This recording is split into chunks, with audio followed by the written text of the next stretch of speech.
नमस्कार, मैं हूं जर्नलिस्ट राजन। आज आप लोग जानते हैं कि पूरी दुनिया एक क्लिक पे टिकी हुई है, लेकिन साइबर अपराध भी उसी तरह से बढ़ा हुआ है। हमारे साथ बात करने के लिए आज उत्तर प्रदेश पुलिस के साइबर सेल में तैनात साइबर एक्सपर्ट जो हैं वो ओपी जायसवाल जी हैं।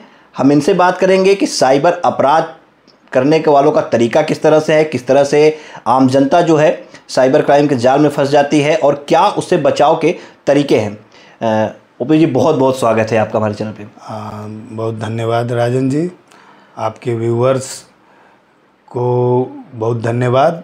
सबसे पहला सवाल तो हम यही लेना चाहेंगे कि आजकल कौन कौन से रूप साइबर क्राइम के देखने को मिलते हैं। साइबर क्राइम का हालांकि रूप तो बहुत सारे हो सकते हैं भी, लेकिन जो मूलतः जो साइबर क्राइम के रूप है वो फाइनेंशियल फ्रॉड और सोशल मीडिया संबंधित फ्रॉड है, जिससे आम जनमानस प्रभावित है। ऐसे रूप का डिवाइडेशन करें तो बहुत सारे हो जाएंगे, लेकिन जो आम जनमानस को प्रभावित करता है वो आर्थिक साइबर अपराध और सोशल मीडिया से संबंधित अपराध। अगर उसको उदाहरण के रूप में लेते हैं तो बता सकते हैं कि ऐसे क्राइम जिससे कि पैसे की क्षति होती है जी, जिससे पैसे को लूटा जाता है ऑनलाइन, पैसे की चोरी की जाती है ऑनलाइन। ये लूटा और चोरी की बात इसलिए मैं कह रहा हूँ कि ये आम धारणा, आम बोलचाल की भाषा में यही था पहले। अब ये सारी चीज़ें शिफ्ट कहाँ हो गई? साइबर क्राइम जी। तो वो शिफ्ट होके यहाँ पे आ गई है।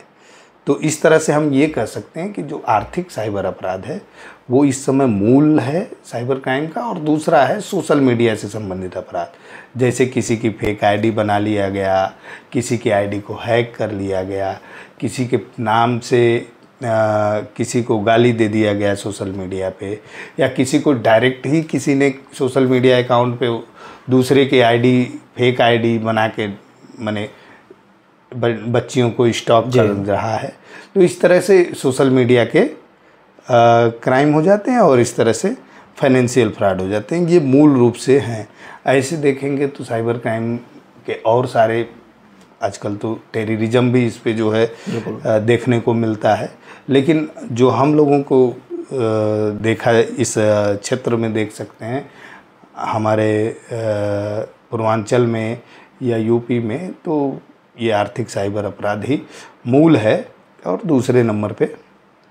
अच्छा, एक चीज़, सोशल मीडिया की बात हो रही है। सोशल मीडिया पे जिस तरह से लोग अपनी व्यक्तिगत जानकारियां शेयर कर देते हैं, तो इससे कितना नुकसान लोगों को हो सकता है? इससे किस तरह जो है साइबर क्राइम करने वाले लोग किस तरह से जो है अपराध करते हैं? देखिए, सोशल मीडिया पे व्यक्तिगत जानकारी लोग शेयर कर देते हैं वाली बात तो अब कहने लायक नहीं है। अब तो ये कह सकते हैं कि सोशल मीडिया पे व्यक्तिगत जानकारी शेयर करते ही हैं जी। स्थिति ये हो गई है। व्यक्तिगत जानकारी में कुछ चीज़ों को तो एकदम नहीं शेयर करना चाहिए। जैसे सोशल मीडिया पे अपने मोबाइल नंबर को, जो आपका व्यक्तिगत मोबाइल नंबर है, कमर्शियल यूज के लिए है तो वो तो पूरा सोशल मीडिया ही कमर्शियल यूज में आ जाएगा, वो तो पेज बनेगा और तमाम चीज़ें। लेकिन अगर आप सोशल मीडिया के व्यक्तिगत यूजर हैं तो वहाँ मोबाइल नंबर को हाइड रखने का प्रावधान है, उसको हाइड कर रखने की प्रक्रिया है। वहाँ पे अपने ओरिजिनल जन्म तिथि को नहीं लिखना है। जैसे फेसबुक हुआ, इंस्टाग्राम हुआ या कोई भी चीज़ पे हम लोग अपने डेट ऑफ बर्थ को लिखते हैं, और लिखने का एक केवल ये नहीं है कि वो मांगते हैं सोशल मीडिया साइट्स।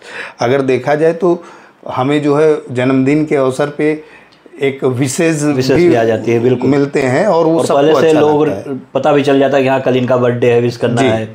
तो उससे क्या है कि एक हमें भी माने जो भी यूजर्स हैं इसके, उनको ये पता है कि हमें हमारा जन्मदिन पे हमें लोग जो है बधाई देते हैं और देंगे, तो इसलिए भी रखते हैं, अच्छा भी लगता है।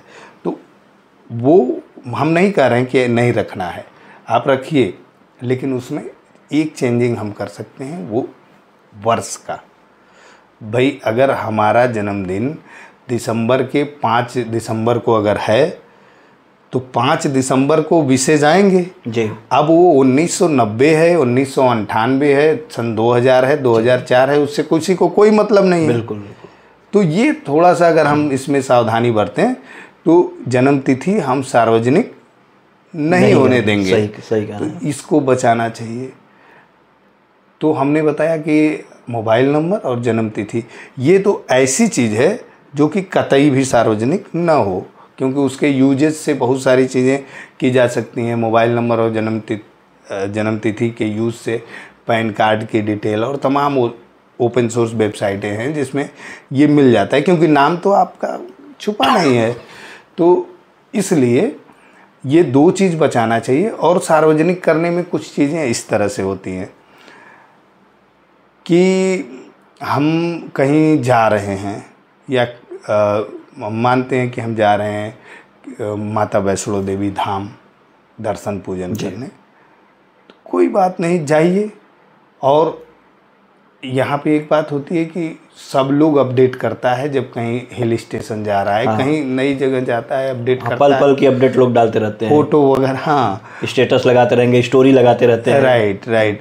तो वो जो चीज़ें हैं वो बंद करने के लिए कहना तो थोड़ा सा प्रैक्टिकली नहीं संभव है, क्योंकि अगर हम ये कहीं गए घूमने और लोग भी जा रहे हैं घूमने और सब लोग डाल रहे हैं, तो निश्चित रूप से इसको डालना कोई गलत बात में नहीं हुआ। लेकिन उसका भी एक तरीका है कि अगर हम ऐसे कोई अपनी निजी फ़ोटो वीडियो या कोई डेस्टिनेशन कुछ भी डाल रहे हैं तो उसको रियल टाइम में ना डालें। अच्छा, हम जा रहे हैं, हम आज जा रहे हैं तो 2 दिन 4 दिन 5 दिन का हमारा टूर है, फिर हम लौटेंगे, उसके बाद हम डाल दें। मतलब तुरंत उसको जो है, हाँ, रियल टाइम अपडेट से क्या होगा कि आपकी लोकेशन ट्रैक हो जाएगी। और हम वही करते हैं।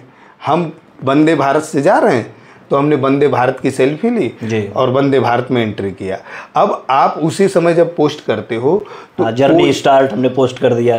तो अब क्या है कि कोई भी आम आदमी IRCTC के वेबसाइट पे जाके देख सकता है कि क्या वंदे भारत का समय ये है, जौनपुर से, आजमगढ़ से, वाराणसी से, कहीं से भी। तो जब वो देखेगा तो कहेगा कि अरे तो हाँ वास्तव में है। तो वो आम आदमी तो नहीं करेगा, लेकिन वो जो साइबर क्रिमिनल है जो आपको स्टॉक करना चाहता है, आपको ट्रैक करना चाहता है, तो उसको कोई टूल की ज़रूरत नहीं है, वो केवल थोड़ा सा सेंस लगा के आपको ट्रैक कर लेगा। अब आप अपने आप से अगर किसी को बता दीजिए कि आप वंदे भारत या किसी भी ट्रेन में इसी टाइम पे बैठ के निकल रहे हो, तो आपकी प्राइवेसी तो उस जर्नी के दौरान की पूरी ख़त्म है जी। कोई भी व्यक्ति आपको ट्रैक करेगा, ट्रेस कर सकता है, आगे कुछ और भी चीज़ें हो सकती हैं। तो ये रियल टाइम चीज़ों को बचना चाहिए। और एक पॉइंट जो महत्वपूर्ण है कि बच्चियां, महिलाएं, ख़ास तौर से इनको फोटो वीडियो संभल के और उसका ध्यान रखते हुए कि हमारी कोई निजी जानकारी इसके साथ शेयर तो नहीं हो रही है, वो ज़रूर ही ध्यान रखना चाहिए। हम ये नहीं कहेंगे कि उनको फ़ोटो वीडियो नहीं डालना चाहिए, डालिए, बस इतना ख्याल रखिए कि आपका कोई भी निजी जानकारी शेयर ना होने पाए। अच्छा, एक चीज़